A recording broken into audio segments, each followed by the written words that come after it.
Ya, bismillah, assalamualaikum warahmatullahi wabarakatuh. Alhamdulillahirrahmanirrahim. Wassalatu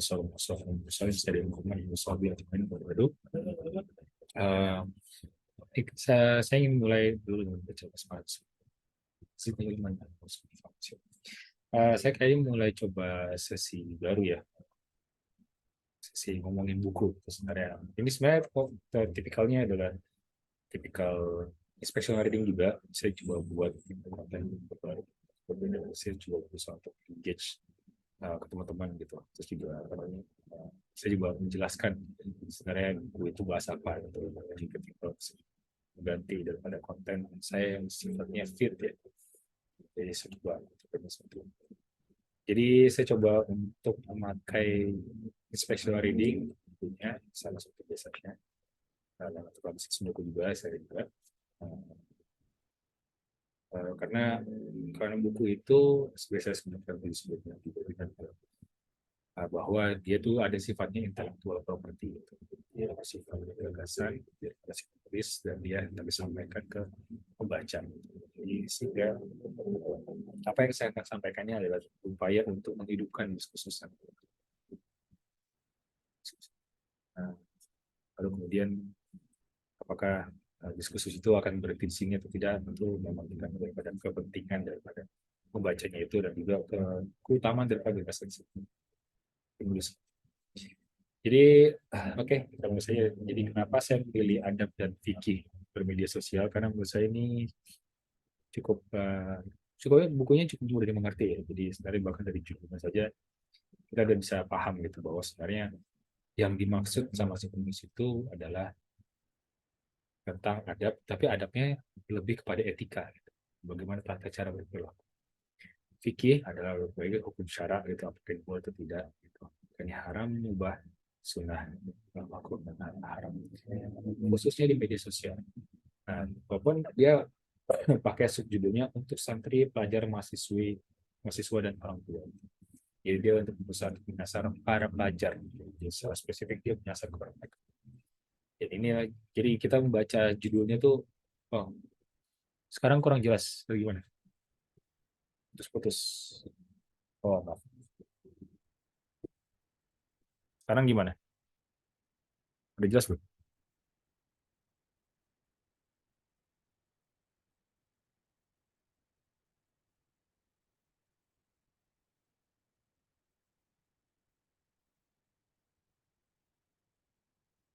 Sekarang udah oke nggak? Boleh tes suara. Oke, oke, oke. Oke. Oke. Baik apa?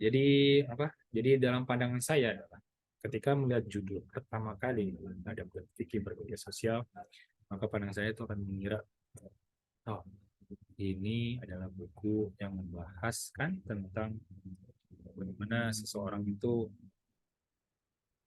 berperilaku, jelas ya, berperilaku ketika dia masuki ranah media sosial. Jadi apa yang saya bayangkan itu justru bagaimana kita bisa masuk ke dalam dunia maya, lalu kita berperilaku dan itu diatur oleh syariat.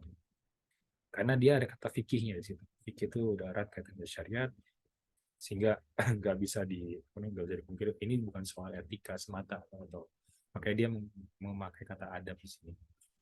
Tapi dia lebih kepada apa? Selain etika, tapi dia juga soal ini boleh atau tidak secara ke judul yang pertama kali saya ada kepikiran gitu. Jadi ketika kita menginspek satu buku, maka yang kita tangkap kan pertama dari judulnya dulu. Lalu beliau ini adalah sebenarnya seorang praktisi dan akademisi di cyber. Jadi pemahamannya mestinya pas dari secara kompetensinya, maka dia akan membahas soal dunia cyber itu dunia maya itu sendiri. Walaupun tidak secara spesifik dengan sosial. Lalu saya juga melihat di bagian belakangnya. Nah, di bagian belakang blurb ini ditulis oleh Dr. Ade Nusaini. Nah, di sini beliau menulis bahwa dalam berbagai acara seminar atau diskusi tentang pendidikan keluarga, saya sering tanya tentang masalah bagaimana mengatasi masalah gadget. Karena itulah diperlukan panduan dari segi adab dan fikih dalam penggunaan gadget, khususnya dalam bermedia sosial. Perintah Allah sangat jelas bahwa kita diperintahkan jangan percaya begitu saja untuk kita bahwa asik tabayun lah, klarifikasilah. Buku buku yang itu soal pakar IT ini memberikan pandangan ringkas dan jelas dalam bermedia sosial. Jadi sebenarnya di sini Dr. Dian memberikan tes, kalau saya bisa katakan ini komersial testimoni, bahkan walaupun sekalipun besar tadi, karena tipikal komentar ini tidak menjelaskan sebenarnya buku itu bahasa apa. Walaupun saya saya langsung menuju ke satu kalimatnya dia, bahwa kita diperintahkan jangan percaya saja berita-berita yang orang fasik. Pemahaman saya ketika saya membaca kalimat Ustaz Dr. Dian di sini adalah bahwa berarti buku ini membahaskan soal berita, gitu. Berarti ngomongin epistemologi, soal khobar, soal khobar itu baik atau buruk. Nah, itu kan akan kita lihat di media sosial, gitu. Karena pakai informasi kan, gitu. Makanya ketika ditanya dunia apa, sekarang eranya informasi apa, era informasi yang berjibun gitu, yang dimana kita dibanjiri deras informasi setiap harinya karena lewat satunya dan media sosial. Maka itulah pandangan saya. Karena memang di spesifik apa dibahas gitu. Jadi ada soal gadget, ada permasalahan gadget, lalu ada permasalahan ini. Jadi ini frame-nya agak sedikit berbeda. Bentuknya itu karena kesan yang secara tersebut. Makanya saya sempat singgung kali apa bahwa terkadang komersial testimoni itu mengelirukan. Karena ternyata bukunya tidak seperti itu, karena saya juga disclaimer juga bahwa saya membaca buku ini saya hitung tadi buat tadi Pak 1 menit terus saya inspect saya cepat gitu. Saya berusaha untuk disiplin. Tapi di disclaimer juga apa bahwa saya bisa berjalan seperti itu karena saya sebenarnya sudah mengira-ngira kira research question-nya itu apa dari adab dan fikih media sosial itu apa. Kemudian saya coba berusaha menerka-nerka pembahasan isinya ketika saya membaca blognya. Tapi ketika saya masuk ke dalamnya, dia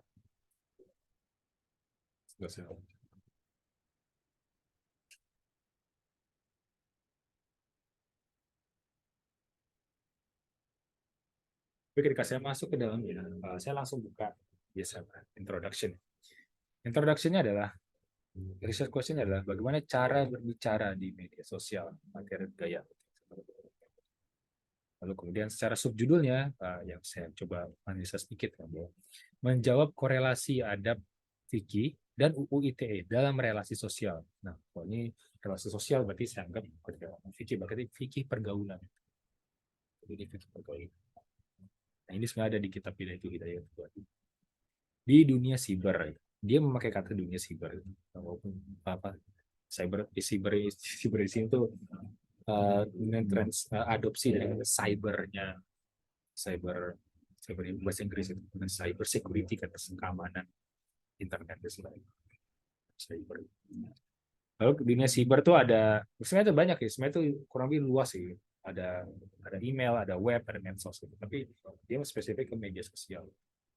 Ya sebenarnya agak kurang tepat juga buat saya sih. Kenapa? Karena dunia siber itu general.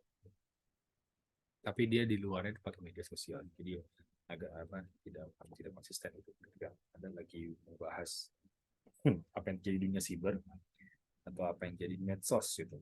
Spesifik lagi akan dibahas lagi Instagram, TikTok, YouTube atau yang lain. Lalu di bagian mana? Di bagian bahkan di bawah sini ya, bahkan di bagian belakang judulnya itu ada urgensi pembaruan fikih sikapi realitas virtual di Indonesia. Jadi fokusnya ke situ. Jadi gimana caranya beliau ini coba untuk menangkap realitas dan visual yang ada dan coba diuruskan gitu apa saja adabnya, apa saja fikih. Maka berarti di sini akan kelihatan sangat erat kaitannya dengan fikih gitu. Dia akan berusaha untuk mengkiaskan gitu, apa saja dalil-dalil Quran Sunnah yang ada dikaitkan dengan apa yang terjadi dalam media sosial. Nah, di mukadimahnya dijelaskan bahwa persoalan perubahan kehidupan dunia digital dijawab dengan dalil syar'i. Bahwa penulis merasa bahwa kita sebagai muslim itu perlu memandang perubahan perubahan sifatnya internet ini itu mengubah gaya perilaku kita. Cara ngomong kita secara tatap muka ini akhirnya diubah jadi Zoom. Diubah jadi jadi Insta Live gitu.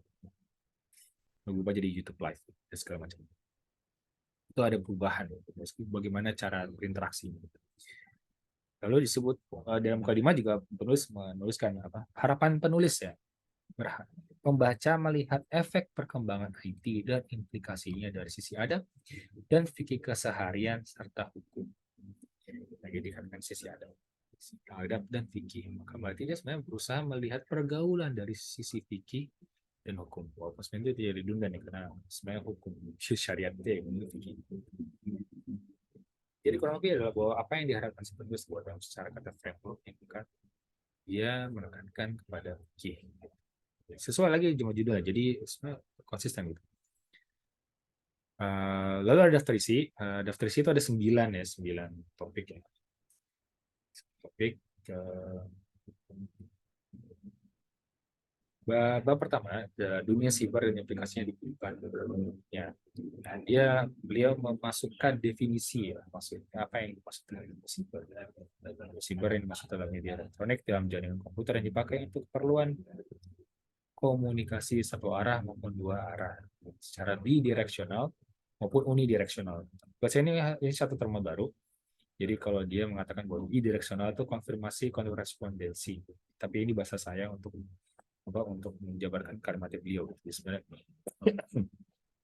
nampaknya ini maksud ini seperti kita follow-followan di Instagram, kita follow-followan TikTok, kita perlu saling mengkonfirmasi ada di follow atau di subscribe. Aku sebenarnya agak bingung juga karena kalau orang di private ya itu jelas masuk. Kalau misalnya kayak saya kan buat akun saya tuh public. Maka apakah akun public itu disebut bidireksional gitu? Karena ada konfirmasi korespondensi. Gitu. Karena enggak juga. Gitu. Ada juga unidireksional itu satu arah. Yang saya tangkap di satu arah itu seperti email. Gitu. Saya kirimkan pesan ke teman-teman, ada kelas ikut readers, itu ada kelas buku challenge.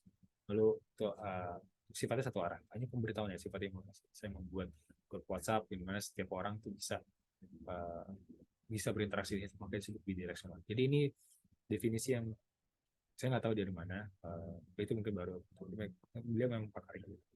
Tapi itu pasti bisa dicarikan contoh gitu, sebenarnya apa yang maksud bidireksional dan kenapa ada unidireksional. Karena ketika berbicara hubungan, maka kan sebenarnya kita dua arah gitu. Kita kan tidak berbicara ke tembok, kita berbicara dengan manusia juga yang memiliki bahasa yang sama. Itu karena bahasa itu bisa nyampe maknanya, karena itu bisa dimengerti gitu. Kata-katanya apa yang saya gunakan itu dimengerti juga sama teman-teman. Lalu yang kedua ada teknik adopsi hukum gitu. Ya, dia sebenarnya bahas fikih. Dia memang bukan seperti ya kopas semua usul fikih itu seperti apa, metode dalam menghukumi pergaulan di sosmed. Ada banyak apa pengambilan dari Quran ya, dari fikih, sunnah, ijma, kias, istisam, istinbat, teknik adopsi hukumnya seperti itu. Nah terus kemudian beliau membuat kurang lebih seperti metodenya dalam mengambil sebuah penilaian atas realitas yang terjadi dalam dunia siber virtual, khususnya sosial media, yaitu faktual realitas sosmed gitu. Lalu ditimbang dalam hukum UU ITE, lalu ditimbang dengan Quran Sunnah, lalu diambil lagi kias dan ijma. Jadi singkatnya beliau mencoba memakai metodenya itu melihat dari realitas yang ada dulu, baru diambil timbang secara UU ITE-nya, lalu diambil secara Quran dan Sunnah, baru diambil dalil lagi. Walaupun beliau mengklaim, memberikan disclaimer bahwa ini bukan fatwa, tapi hanya memberikan dalil-dalil yang ada sehingga orang bisa berimbang. Walaupun sebenarnya apa ya, di tengah kekacauan ilmu bersama zaman ini, kalau orang diberikan dalil Quran dan Sunnah, sebenarnya kita nggak ngerti amat kita. Jadi sebenarnya karena berilah hadis pada orang yang bukan ahli fikih maka dia akan tersesat. Itu ada satu ungkapan dalam kita. Jadi jadi apa namanya, hadisnya jadi bisa kita pakai gitu karena mungkin nggak mengerti gitu, dan dia juga mengklaim bahwa ini bukan fatwa tapi ini sebagai anjuran gitu. Lalu bab 3 langsung masuk ke muslimah dan internet. Tampaknya kita bisa melihat ya bahwa orang ketika dia membuat sebuah prioritas dalam sebuah bab, maka dia tahu bahwa ketika dia akan taruh depan maka itu adalah satu hal yang bersifat prioritas, dan beliau mengutamakan muslimah dan internet gitu. Nah, fakta realitasnya yang ditangkap adalah ada selfie, ada mengubah status, ada influencer, ada body shaming. Lalu di sini beliau mencari batasan syar'i dan dalil hadis. Ya, kalau kayak gitu. Jadi inilah outline ya Pak, sebagaimana yang saya pernah katakan bahwa kita perlu untuk merangkum semuanya. Apa saja bahasan Bang. Ya, ketika kita expression reading itu kita tidak masuk ke detail. Makanya membaca membaca introduction itu sangat krusial karena sebenarnya penulis itu mengeluarkan niatnya di situ. Penulis mengeluarkan metodenya di situ. Penulis mengeluarkan masalahnya di situ. Sehingga kita berkaca dengan metodenya di situ, maka kita bisa taruh di tiap bab itu. Pertanyaan menjawab, nggak pertanyaan menjawab. Dan memang konsisten sih. Beliau memang mencari realitas sosial itu seperti apa, lalu dicari dalil. Lalu bab 4 itu ada hubungan pria dan wanita di dunia siber itu. Ada chatting, ada ikhtilat, biro jodoh, nikah online, LDR, dan talak. Jadi ini beberapa fakta-fakta realitas yang ada di luar sana yang terjadi saat itu. Gitu. Yang menarik adalah ketika nikah online itu. Jadi di sini beliau berargumen, satu contoh yang saya ambil. Inilah maksudnya di pink here, di pink there ya. Jadi apa saya tidak membaca detail ini bab. Ini memang bab 4, tapi dia subbabnya tuh ada chatting, ikhtilat, biro jodoh, nikah online. LDR, talak, tidak ada. Ada 6 subbab gitu. Nah, bagian di nikah online beliau memberikan dua contoh gitu bahwa dua contoh bahwa ada pendapat ulama mengatakan bahwa dalam menikah itu harus dalam satu majelis gitu. Nah, tapi dalam satu majelis ini satu sebagian ulama berpendapat bahwa yang dimaksud dengan satu majelis itu adalah satu waktu, tapi tidak satu tempat. Gitu. Jadi kalau misalnya tanya ijab kabul saya itu dengan istri saya terus kemudian apa kemudian saya terpisah oleh jarak gitu tapi di waktu yang bersamaan tapi tidak dalam satu tempat misalnya istri saya apa di Jakarta terus kemudian saya di Sulawesi gitu. Nah ketika terjadi ijab kabul di situ maka itu terjadi dalam waktu yang bersamaan gitu dan itu masih memungkinkan. Lalu pendapat ulama kedua adalah bahwa yang dimaksud satu majelis itu memang satu tempat satu waktu gitu. Jadi ya akhirnya pembaca dibiarkan memilih gitu memilih karena dia memang tidak memberikan fatwa jadi pembaca diminta untuk memilih Anda mau pakai yang mana itu ada batasan walaupun jelas taruhlah apa namanya walaupun pandangan pribadi saya dalam pandangan kawan nggak etis gitu itu nggak etis gitu. Ada orang punya hajat besar dan dia sedang bertransaksi dan sedang berangkat situ tapi orang tidak ditangkap gitu. Itu juga membuat beberapa ulama itu berpandangan berjual beli di marketplace itu ada apa namanya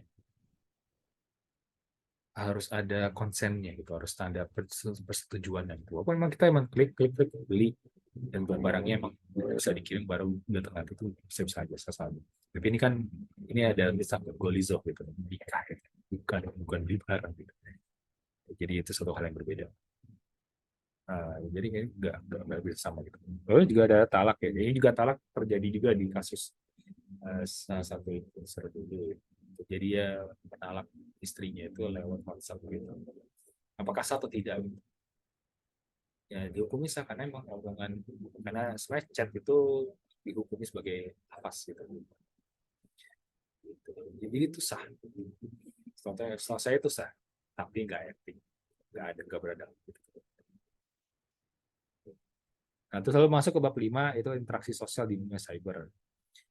Nah, ini beliau maksud ada dua hal yaitu nama baik dan cyberbullying. Beliau melihat bahwa pencemaran nama baik yang ada tuh lagi mainnya ke UIT dan biasanya ini jadi sebuah quote unquote dalil yang selalu dipakai untuk menyerang satu oknum, menyerang satu figur untuk merendahkan reputasi dengan cara dia menyebarkan nama dia mencemarkan nama baik. Oh, ada juga cyberbullying gitu. Ini biasa di beberapa forum-forum internet ya. Dihina caci maki dan menurut saya salah satu perwujudan yang nyata itu seperti di film Wreck-It Ralph yang kedua gitu Break the Internet gitu. Jadi kan dia ceritanya sedang apa ya sedang mencari sedang bukan uang konsol gamenya yang sedang rusak itu setia. Singkat cerita dia tahu oh ada platform, ada dia tuh ketika dia membuat video viral maka dia mendapatkan komisi dari jumlah views gitu. Wah ternyata uang bisa apa ya? Ternyata internet itu bisa menghasilkan uang gitu. Dan dia senang senang. Cuman dia tertarik dan dia frameworknya oke internet itu menyenangkan sampai akhirnya dia jalan menyusuri sistemnya so-called internet itu dia melihat komentar orang.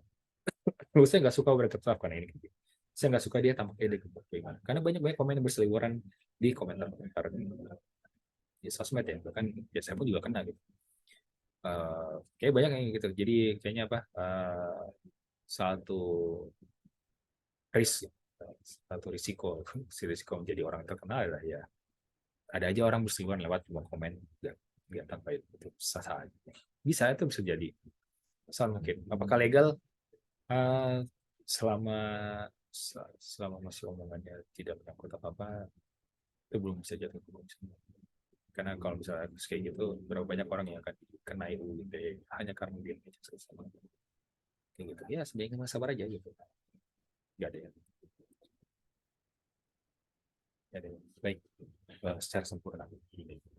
Lalu bab 6 ada tentang susila cyber gitu. Jadi sini beliau menyoroti adanya teknik prostitusi dalam dunia cyber gitu. Kalau saya ada aplikasi yang mana dia tuh langsung menghubungkan antara end user providing service-nya itu so-called dalam dunia susila. Lalu bab 7 ada kejahatan sosial di dunia cyber yaitu seperti phishing, scamming, ponzi banyak lagi. Dia nyarat kayak gitu. Lalu kemudian bab 8 itu ada soal berguru pada Google. Jadi sebenarnya ini kayak sindiran sebenarnya. Jadi Google tuh membantu. Ya sebenarnya orang menyangka bahwa Google itu sebagai tempat jawaban semuanya. Itu benar. Secara informasi itu benar. Tapi masalahnya adalah apapun yang kita tulis ya, ke bertebaran internet itu tetap jadi informasi. Itu hanya potongan informasi. Karena orang itu baru bisa ngerti itu sebenarnya ketika ketemu langsung sama polisi atau dengar orang bicara. Tapi walaupun teman-teman dengar dari YouTube sekalipun, teman juga tetap tidak bisa dianggap mendapat pemahaman dari seorang itu. Menurut saya, apapun yang saya jelaskan lewat online, siapapun yang bisnis online, itu mengalami reduksi makna karena sebenarnya dia tidak berbicara langsung pada yang sedang berbicara pada siapa yang ditujukan. Misal saya berbicara sekarang, lalu teman-teman yang sedang menonton itu baru nonton tuh 5 hari kemudian. Kan pertanyaan adalah apakah saya berbicara sedang antum ketika berbicara 5 hari ke depan? Padahal kan saya saat ini tanggal sekian, jam sekian, berbicara seperti sedang hadir. Lalu kemudian 5 hari kemudian ada orang yang nonton di YouTube saya, dia merasa bahwa saya menonton, saya dengar, sekarang saya jadi pembicara. Kan tidak seperti itu. Jadi sifatnya rekaman itu memang bukan menjadi sumber ilmu. Oke, tidak ada sanad itu biah itu nggak ada. Ada. Tapi yang live itu ada. Sebenarnya pelajaran gitu. Nah, makanya berguru pada Google ya itu jadi fenomena abad ini gitu. Ya, teknologi menyediakan kemudahan tapi juga menyediakan risiko atas kemunduran kita. Makanya ini juga ada hubungannya sama buku yang lain tuh Death of Expertise atau Nichols ya. Itu bahkan dari jauh sebelum era seperti sekarang 2018 kalau nggak salah. Tapi itu masih ngefek gitu. Jelas Death of Expertise sama juga kalau dibahaskan secara general lagi itu misalnya Prof. Atas soal loss of adab itu hilangnya kemampuan orang untuk mengenal authority. Seperti itu kan, contohnya Google, tingkatannya Google. Tapi menurut saya agak ada cara penulis menjelaskan berguru pada Google itu lebih mengedepankan kepada algoritma. Beliau penulis ini mencoba untuk menjawab bahwa Google itu tidak bisa dijadikan referensi karena dia hanya sifatnya algoritma. Dia fokusnya pada bahwa mesin pencarian Google itu bekerja seperti ini. Jadi dia justru memperjelaskan aspek teknisnya gitu. Itu padahal sebenarnya mestinya yang dijelaskan itu adalah soal Google itu bukan orang gitu. Dan Google tidak memberikan jawaban, dia hanya mengarahkan pada orang yang punya jawaban itu di webnya atau di YouTube-nya atau di mana-mana. Di mana itu semua terindeks dalam Google itu. Selama terindeks dalam Google, maka jawaban itu bisa didapatkan, dia tuh dicari. Jadi jadi bukan kritik ya, tapi sebenarnya kalau saya mengambil perspektif yang beda, yang mestinya yang dibahas itu bukan soal algoritma dari Google-nya itu, tapi sebenarnya yang dibahas bahwa sifat daripada apapun yang teman-teman taruh di internet itu hanya sifatnya penguntukan informasi, bukan pemahaman. Karena pemahaman itu sampai dari orang ke orang, makna. Jadi kalau misalnya apakah berarti itu menghalangi orang untuk mendapatkan makna pemahaman daripada kita mendapatkan rekaman? Bisa, bisa aja. Tapi teman-teman harus punya initial understanding. Jadi maksudnya tidak datang tiba-tiba kosong, sebenarnya datang dengar, oh saya dapat pemahaman dari sini. Nah, terus beliau menulis ya, Google membantu jawaban yang mungkin terlepas benar atau salah. Karena memang punya dia informasi, tapi beliau menekankan pada algoritma. Sedangkan dalam Islam timbangnya akidah dan syariat. Sebenarnya penghakiman atas sesuatu itu ada di fikih. Nah, ketika kita menimbang hukum akal gitu, kan dia itu muslim kafir atau muslim, tetaplah itu mainnya ke syariat gitu. Kurang lebih kota fikih. Karena ranah akidah itu dia berkaitan dengan keyakinan. Dan kita tahu bahwa keyakinan itu ada ranah eh, ada ranah terma paling pusat gitu. tentang tentang malaikat dan sebagainya lain. Nah, kalau kita ingkari sebagian, sebenarnya kita emang tergantung bisa dikeluarkan dari Islam. Tapi itu pun masuknya ranah syariat ya, saya. Jadi bukan ranah akidah, maka akidah itu menjadi sebuah penghakiman gitu. Kayak sebenarnya tidak ada bid'ah dalam akidah gitu, karena akidah itu ranahnya pemikiran. Pemikiran itu hukumnya tiga. Gitu. Pertama adalah hukum wajib, gitu, bahwa dia itu pasti terpikirkan oleh hati yang lengkap. Lalu mustahil, mustahil itu dia dalam pikiran itu nggak bisa dibayangkan keberadaan. Itu mustahil. Apakah manusia bisa terbang? Nah, itu jais itu mungkin. Itu mungkin dia tidak bisa dinafikan keberadaannya, tapi dia juga tidak bisa dinafikan ketiadaan. Itu jais. Jadi hukum akal tiga dan itu yang jadi ranah akidah tersebut. Yang kira-kira dihukumi syariat ya, itu lafaznya gitu, lafaznya, perilakunya gitu. Dia musuh Islam, dia membunuh seorang muslim, itu kan dosa besar itu ya, mana dia akan buat dia keluar, itu harus jelas gitu sih. Tapi ini apa, ini cuma bagian apa namanya, ini masih inspeksional sebenarnya. Lalu kemudian ada cyber parenting. Beliau sini menuliskan soal tips ya, tips bagaimana parenting itu seperti apa, dan beliau menekankan kepada berkaca dari surat Yusuf, karena surat Yusuf itu menurut argumentasi beliau adalah surat Yusuf itu adalah surat terbaik yang dia surat Yusuf adalah kisah terbaik yang Allah berikan kepada manusia. Nah, di sini beliau menekankan betapa Nabi Yusuf itu memanggil kata ayahnya itu Nabi Yakub itu abadi, Yusuf hasil dari kami. Jadi beliau situ menekankan bahwa kita belajar di surat Yusuf, ini hubungan Nabi Yusuf dan Nabi Yakub.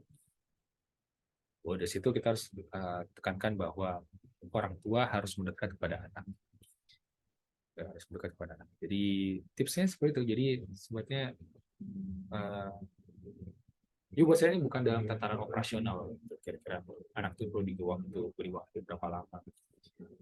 Gadgetnya setiap hari, dia boleh nonton apa aja, dia boleh baca apa aja. Itu nggak ada di situ.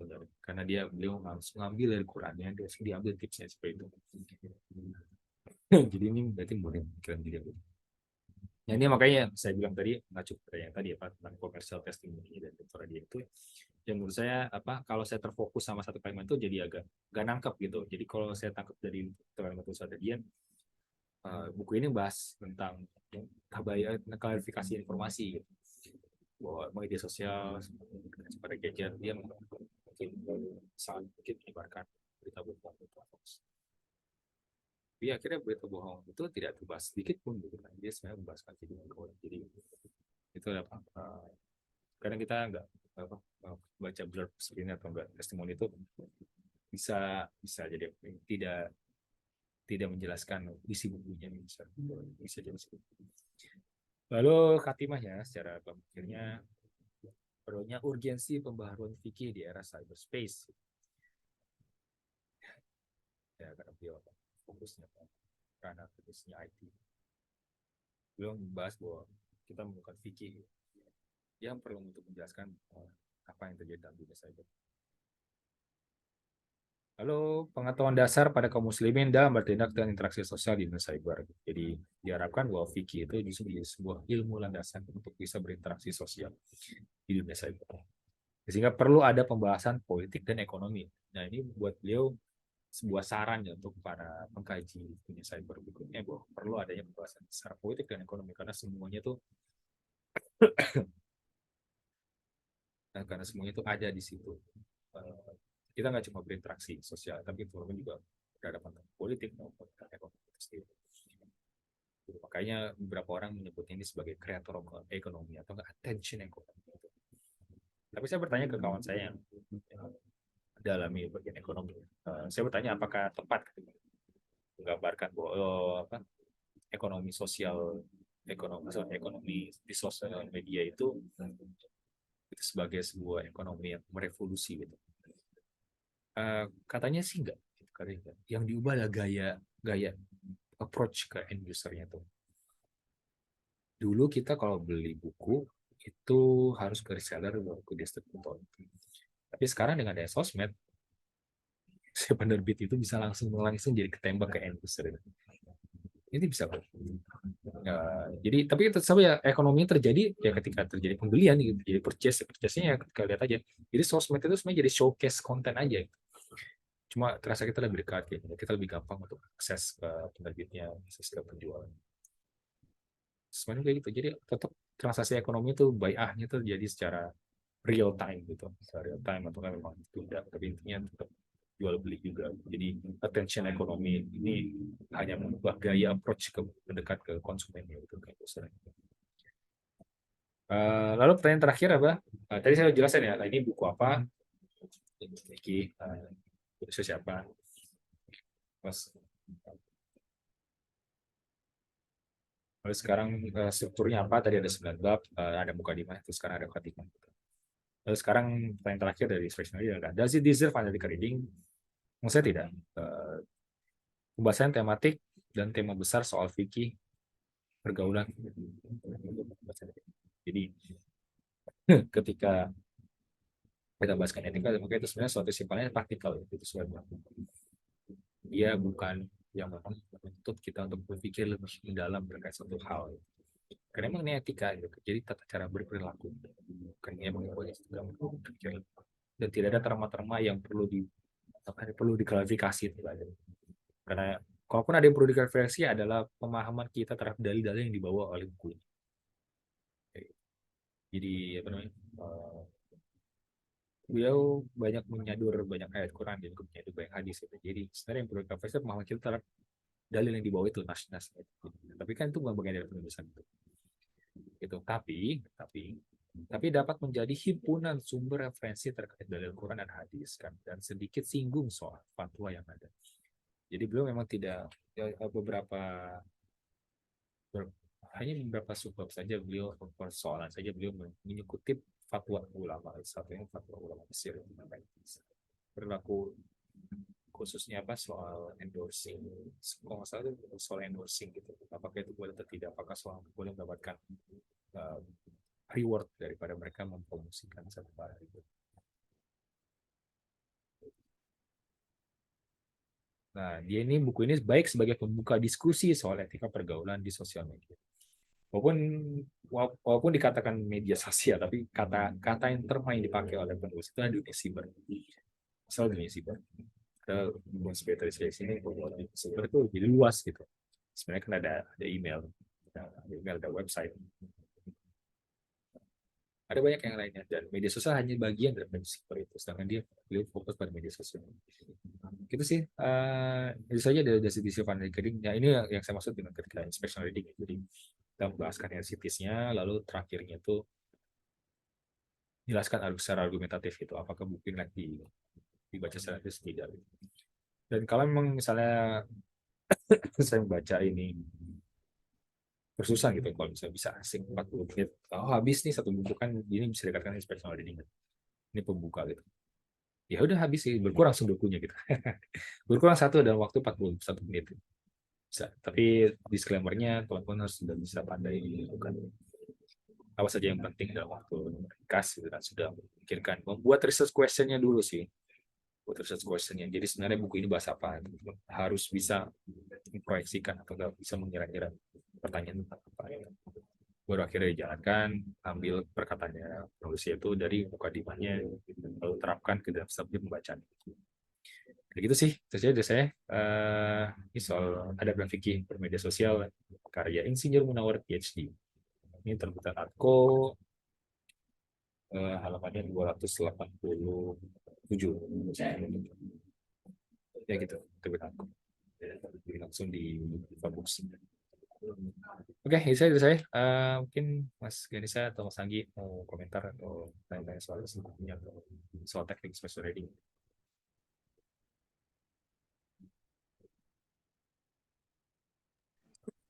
Iya, nanya Mas. Ya, lagi. Ini yang saya menarik tuh kan, kalau di cover depannya tuh kan ada judul kecil ya, ada Ya. segmentasi peruntukan si buku itu. Jadi katanya untuk santri, pelajar, mahasiswa, dan orang tua. Nah, Ya. si penulis tuh apakah menjelaskan atau mengklasifikasikan si pengguna medsos tuh hanya untuk keempat kalangan Oh, itu atau ya, ya, gimana? benar, benar. Ya, Gitu.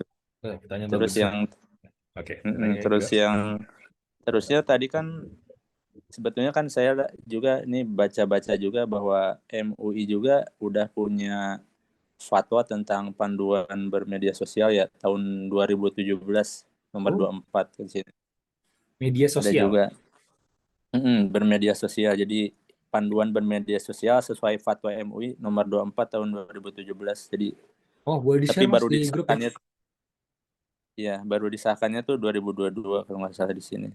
Baru Jadi baca lima juga saya di tahun sini. mereka. 5 tahun berarti ya. 5 tahun mereka Iya, mengkaji. menggarapnya.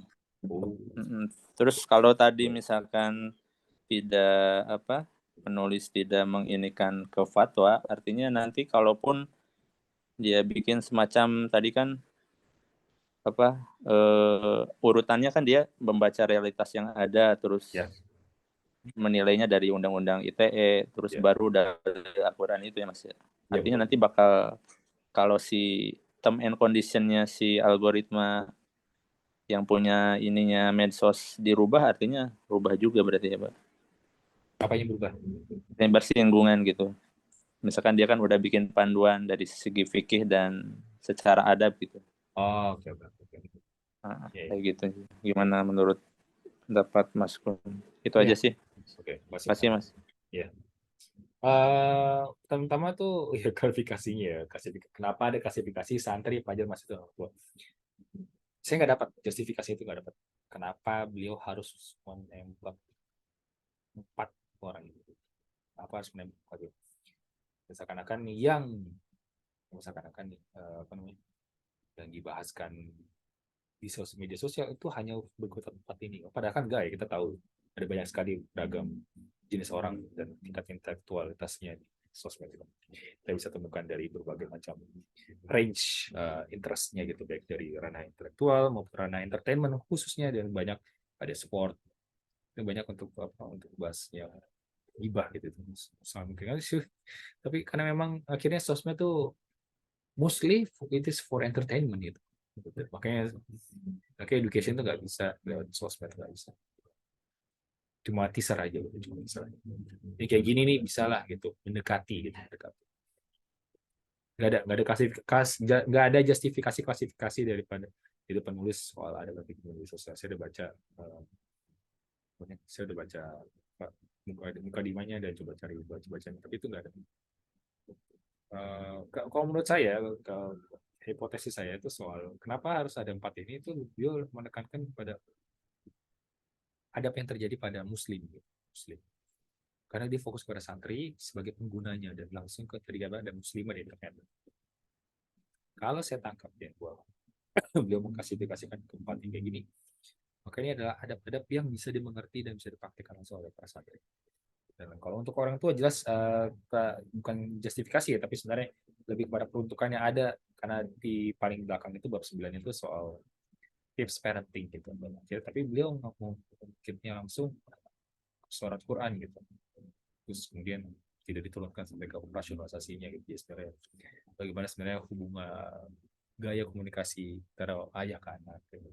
Walaupun beliau menekankan situ hubungan ayah ke anak itu harus dekat gitu kan, supaya anak itu lebih terjaga, dia harus ada intimasinya itu justru dapat dari ayah. Dan itu tekankan dari suatu Yusuf itu. Tapi ya itu, tapi tampaknya nggak ada justifikasi, nggak ada. Tapi menurut saya lebih kepada ini, beliau kata pakai memang mau langsung menembak ke bagi orang-orang seperti disebutnya santri, pelajar mahasiswa dan orang tua. Buku ini dibaca untuk mereka. Nah, tapi menurut saya justru apa namanya, subjudulnya yang paling krusial itu justru ada di balik. Ini kan dari, nah ini kan di sini ya, di sini ya. Nah, ini sebentar.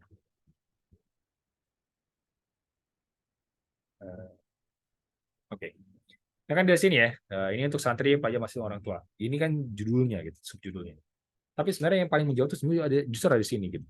Menjawab korelasi adab, fikih dan UU ITE dalam relasi sosial dunia siber. Jadi sebenarnya yang di subjudul yang hendak dimaksud oleh penulis itu ada di sini gitu. Jadi ini soal apa hubungan antara adab, fikih, UU ITE dan hubungan sosial gitu. Jadi fikih pergaulan gitu. Pergaulan. Ya, makanya yang ditembak langsung kan apa yang terjadi di sosmed gitu, jual beli follower, terus apa endorsing gitu, selfie, pamer status, foto, dan segala macam. Itu yang tadi yang kedua apa ya? Lupa. Apa lagi ya? Yang kedua tuh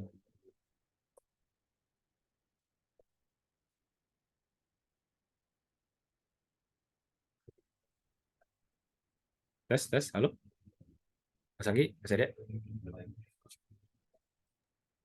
Ya Mas, nggak kedengar barusan. Oh, gimana? Ya tadi yang kedua apa tadi ya? Saya lupa. Oh, yang itu yang berkaitan dengan fatwa kan sebelumnya MUI juga udah Oh punya iya iya iya. fatwa yang tadi. Fatwa ya. Hmm. Kalau saya mandang beliau jadinya ini ada di Criticizing the Book ya, di How to Read the Book ya, itu namanya Uninformed. Ini terbit tahun 2020. Ini terbit tahun 2020. Ya, 2020, September 2020.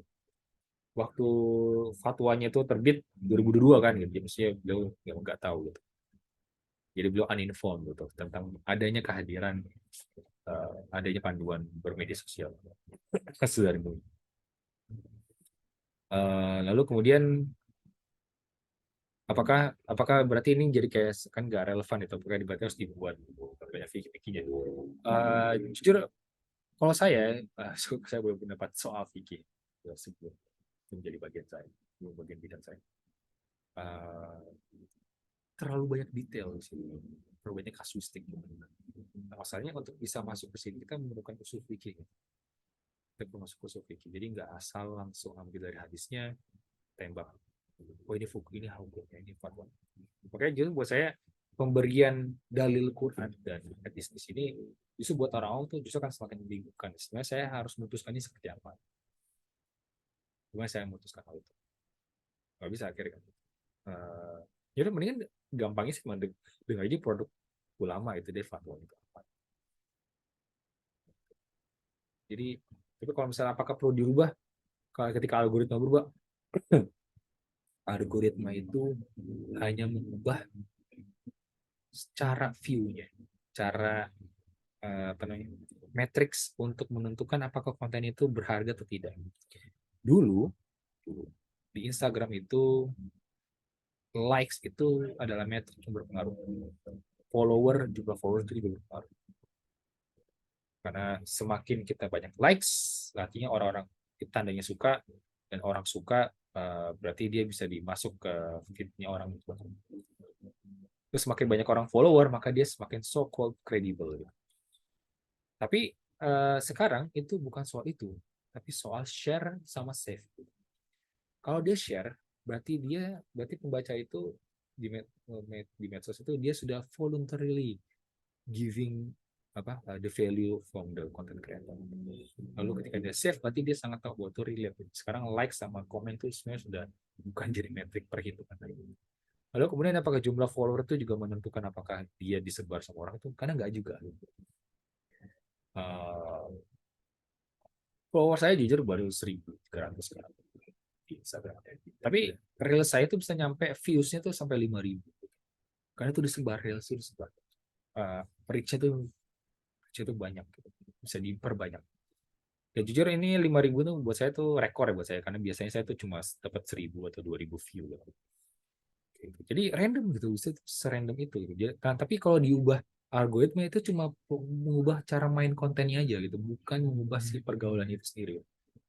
Karena kan akhirnya walaupun diubah secara algoritmanya dan kita dapat konten dari siapa, sebenarnya lebih tekankan pada saya apakah kalau konten itu yang buat perempuan gitu.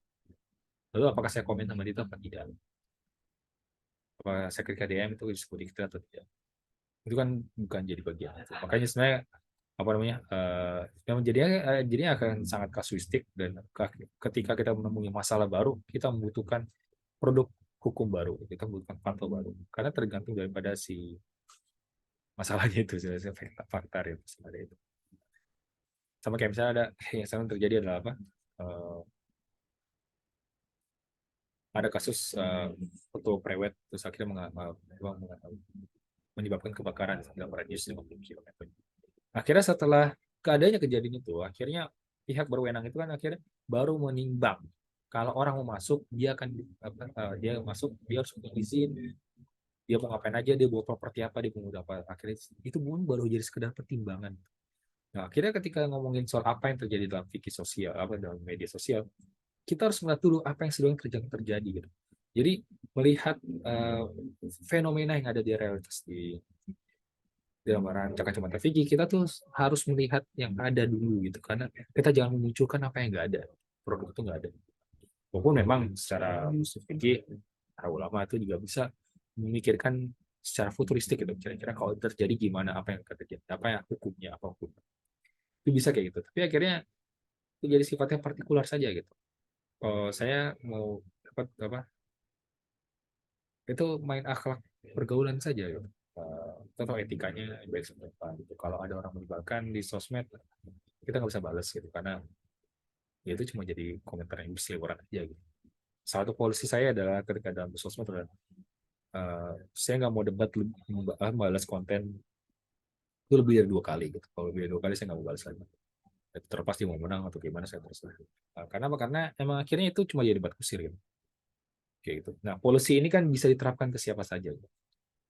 Orang-orang yang mau berdebat jangan di sosmed gitu kalau mau kita ngomong aja kita dialog gitu. Kita harus punya common ground kita harus punya common text sehingga pemahamannya itu ya kita harapkan untuk bisa sampai pada kesimpulan itu legit gitu valid bukan cuma asal bahwa cuma sama cuma sih itu kan terjadi akhirnya kan soal hilangnya kepakaran itu data seperti itu gitu. Jadi memang kita bisa ngeliat dari 2 kaca ya kita bisa ngeliat secara ilmu secara general tapi kita juga bisa ngeliat secara partikularnya etikanya itu mungkin secara konstitusi bisa berubah. Siapa yang tahu ternyata nanti ada yang buat aplikasi terus akhirnya mengubah merevolusi cara berhubungan. Tapi walaupun dikatakan berhubungannya secara revolusi, hanya perubahan secara digital, tapi tetap saja akhirnya ketemu juga gitu. Dia sebenarnya juga kan sama kayak misalnya apa hukumnya kita menonton live TikTok terus-terusan apa kita jadi berkhayal dengan tentang dia atau enggak kadang kan kita harus seperti kayak memajang dirinya sendiri kan kayak di showcase aja gitu. Oke, saya suka menyebut ke sosial media sebenarnya kayak showcase konten aja gitu. Jadi kita punya konten apa, tunjukin kita punya konten apa, tunjukin orang bisa melihat berseliweran gitu, melihat oh ini bagus saya mau gitu, oh ini bagus saya suka gitu, oh ini bagus saya mau ambil gitu, jadi share gitu. Ini bisa terjadi. Gitu sih. Jadi apakah perlu secara kaca tentang fikih ya perlu. Makanya juga penulisnya juga menyarankan akan urgensi penerbitan fikih untuk secara politik maupun secara ekonomi. Walaupun sebenarnya jujur itu akan sangat sangat banyak expector. Padahal kalau Mas Anggi tadi bilang MUI itu butuh waktu 5 tahun dari 17 sampai 22 sampai akhirnya menerbitkan fatwa soal panduan bermedia sosial. Gitu sih. Menarik ya, bukan ini cuma inspectional reading loh. Alhamdulillah sih. Ini biasa saja. Menarik. Oke, jam 9. Sekarang Desa mau komentar?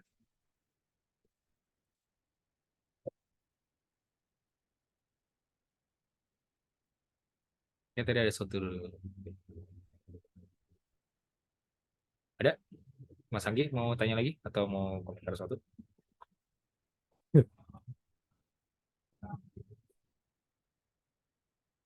Cukup ya?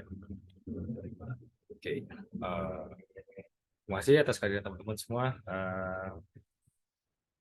Kita sudah saja sesi ngomongin buku ini tentang kayak bahasa dan berpikir bermedia sosial. Semoga teman-teman bisa mendapatkan manfaat, semoga teman-teman bisa membaca lebih baik lagi dan teknik yang lebih disiplin dan juga bisa mendapatkan banyak diskursus yang dapat dari buku bukan bukan sekedar scanning aja secara sistematik. Jadi saya wassalamualaikum warahmatullahi wabarakatuh. Waalaikumsalam warahmatullahi wabarakatuh.